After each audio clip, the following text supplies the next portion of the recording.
শরম বলতে তো কিছু থাকে। সারাদিন একটা মানুষ কাজ করে বাসায় আসছে, তার জন্য 2টা রুটি বানাবে না, সেটাও কষ্ট হয়ে যাচ্ছে। আরে ভাই, একটাই তো কাজ যে 2টা রুটি বানাবে।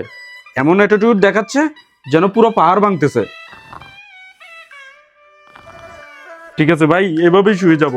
আমরা যদি না খেয়ে ঘুমাই সেটা কারে বা মাথা ব্যথা। আমাদের জন্ম হয়েছে অন্যকে রোজগার করে খাওয়ানোর জন্য।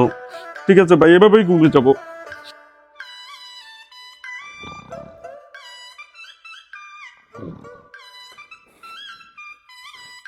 এতে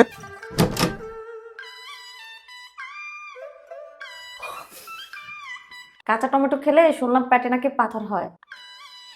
আমি তোরে ডাকছি এখানে, যা তো যা, এখান থেকে যা। আর যদি একবার সরি বলে দাও না, তোমাকে গরম গরম বিরিয়ানি করে খাওয়াবো, সাথে সালাদ, পেঁয়াজ কুচি, ড্রিঙ্কসও থাকবে। আহা, আরে বলে দাও না সরি। সরি। সুন্দর করে বলো। সরি। কান ধরে বলো। সরি।